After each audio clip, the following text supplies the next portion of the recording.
It's been an ongoing situation with him threatening her, wishing her death, taking keys to her apartment.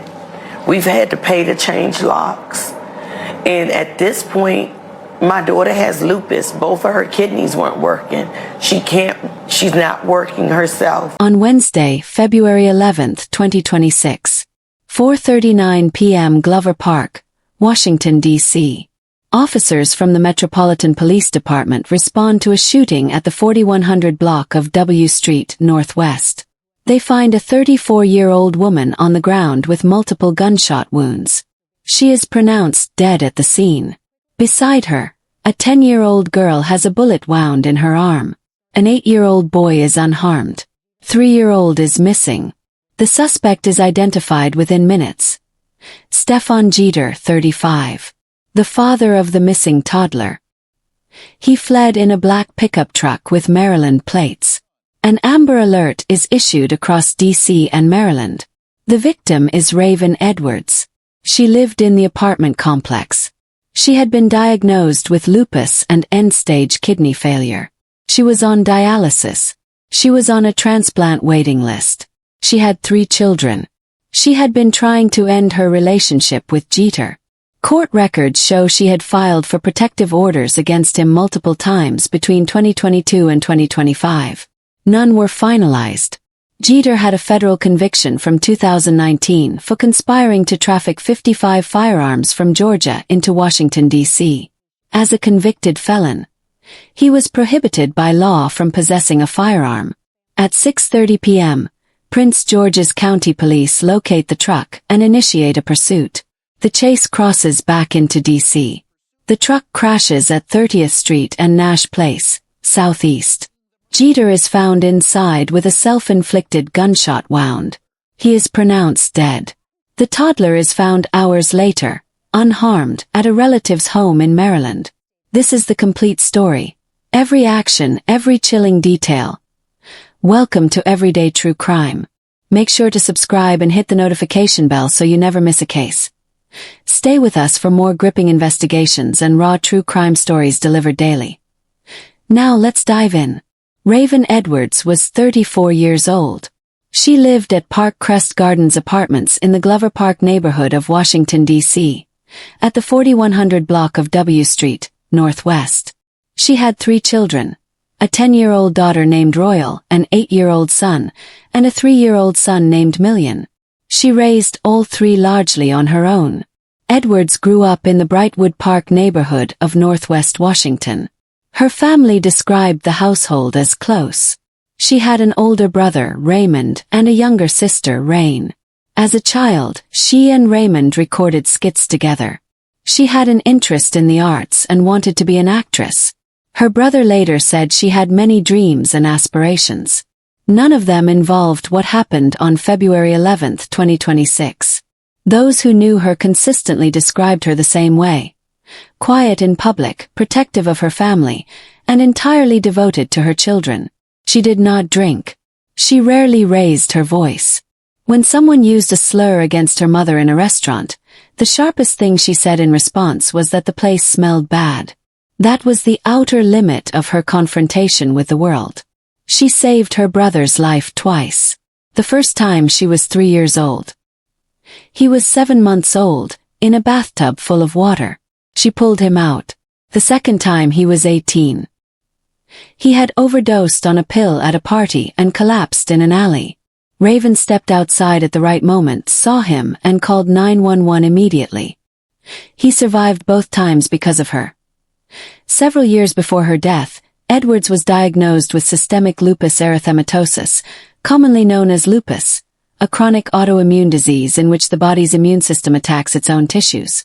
In her case, lupus targeted her kidneys, leading to a secondary diagnosis of lupus nephritis, a condition in which the kidneys become inflamed and progressively lose function. Her condition advanced to stage 5 chronic kidney disease, end-stage renal failure, the most severe classification.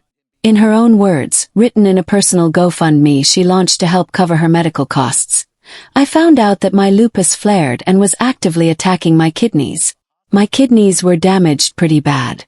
Since then I have had multiple hospital stays for this and other reasons." Regardless of the medicine prescribed for me, none of it has revived my kidneys. She was placed on a kidney transplant waiting list. In the meantime, she underwent dialysis, a procedure that filters waste and excess fluid from the blood when the kidneys can no longer do so. Dialysis is typically required 3 times a week, and each session lasts 3 to 5 hours. Edwards attended these sessions while raising 3 children and, at times, while still working. To pay her bills and provide for her children, she did DoorDash deliveries, gig work she could schedule around her dialysis appointments. Because of her lupus and kidney disease, she was unable to qualify for life insurance. This meant that when she died, her family had no financial protection in place for her children. Her 3-year-old son Million had also sustained esophageal damage that required ongoing medical treatment, an additional cost that the family would inherit entirely. Stefan Marquis Jeter was 35 years old at the time of the shooting. He was a resident of Northwest Washington, D.C. He was the father of Raven's youngest child, Million. Jeter and Edwards had been classmates in the 2nd grade, though neither was aware of this connection until they met again as adults through mutual friends. They began dating several years before the murder. The relationship produced 1 child. In 2018, Jeter's defense attorney described him to the court as a man who coached his son's football team and was a devoted family man. That description was entered into the record during federal criminal proceedings. It did not change the outcome. Between August 2016 and February 2017, roughly 6 months, Jeter participated in an interstate firearms trafficking operation. He made 12 separate trips from Washington, D.C. to Atlanta, Georgia. Each trip, he met with a co-conspirator named Jeremy Carr, 34, of Marietta, Georgia. Carr sourced the firearms. Jeter transported them back to D.C. The weapons purchased and trafficked included Taurus PT-111 pistols, Taurus PT-709 pistols, Zastava PAP M85 rifles, Century Arms PAP M92 rifles, and Smith & Wesson SD9VE pistols. In total, the operation acquired at least 55 firearms. Back in D.C., these weapons were resold on the street for approximately 3 times their original purchase price. Of the 55 firearms, 22 were later recovered by law enforcement in Washington, D.C. and Prince George's County, Maryland. The remaining 33 were never recovered. Their current locations are unknown. Jeter and his cousin, Karan Jeter, were arrested in March 2018. They were charged with conspiracy to engage in the business of dealing in firearms without a license, as well as 12 counts of interstate travel for the purpose of acquiring firearms to deal without a license. The indictment was filed in the U.S. District Court for the District of Columbia. In 2019, Stefan Jeter pleaded guilty and was sentenced to 5 years in federal prison, followed by 3 years of supervised release. Upon conviction, he became a federally prohibited person, meaning he was legally barred from owning, purchasing, carrying, or possessing a firearm of any kind for the remainder of his life. On February 11, 2026, he used a firearm to shoot and kill Raven Edwards. According to Edwards' mother, Yvonne Edwards, the relationship between Raven and Jeter became physically and mentally abusive over time. Jeter sent text messages to Raven stating that he wished she would die. Her mother confirmed this to NBC4 Washington. Court records document the pattern.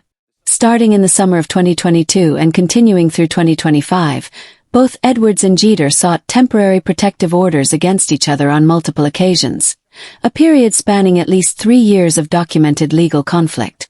Most of these orders were dismissed at or before formal hearings, in most cases because the petitioner did not appear in court. Raven's mother explained that Raven was frequently too ill from her dialysis and kidney disease to attend court dates. One case that did reach a full hearing in 2023 was also dismissed. Jeter had escalated his controlling behavior in the weeks before the murder.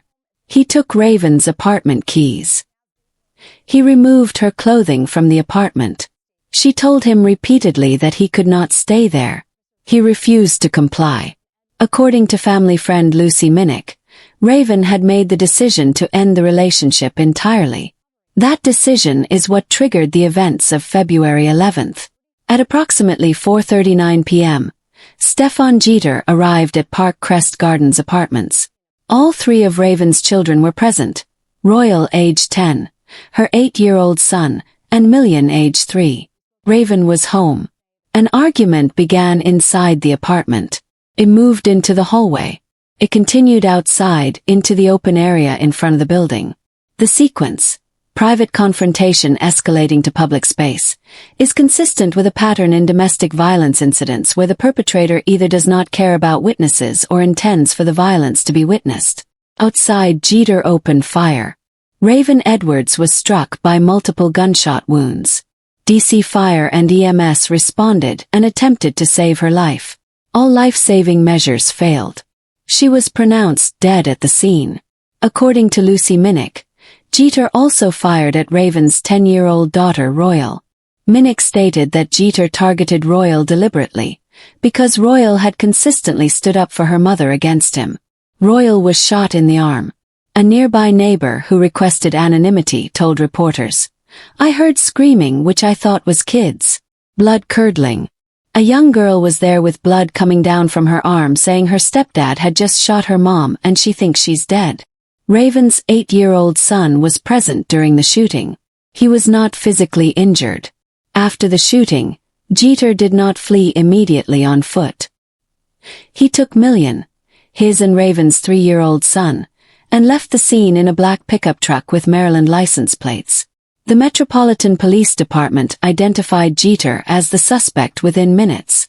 Images of Jeter, the truck, and Million were distributed to law enforcement and the public.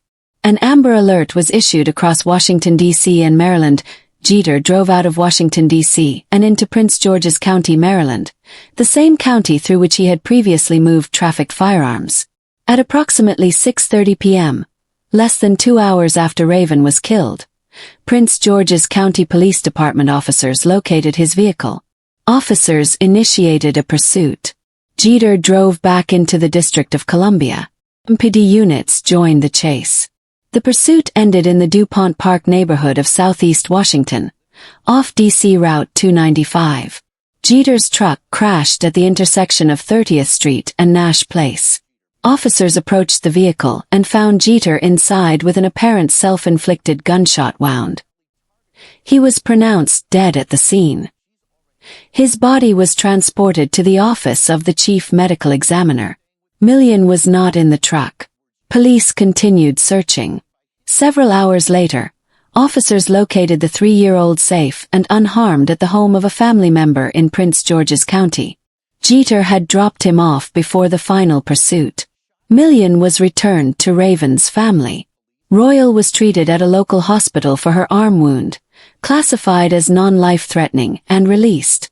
Raven's 8-year-old son was found unharmed at the apartment complex and reunited with his father.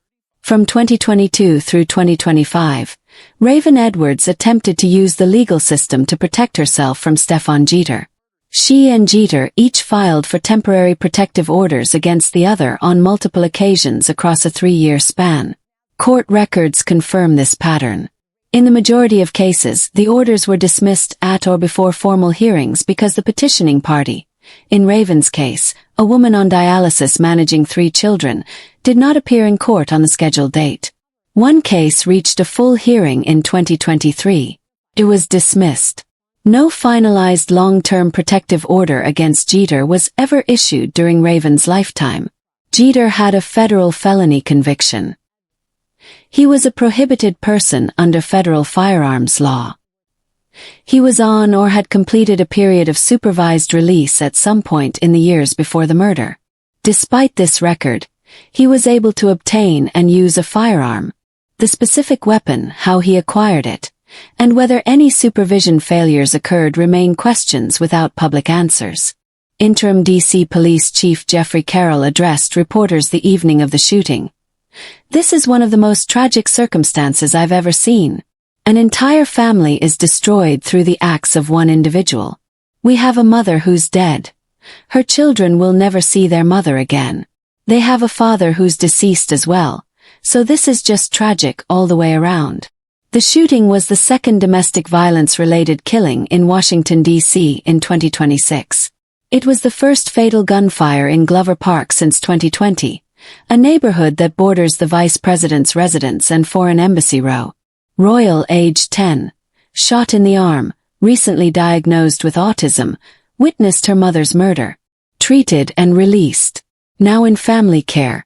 Her long-term needs include trauma-specific mental health treatment, autism support services, and physical recovery. The 8-year-old son, physically unharmed, present during the shooting, reunited with his father.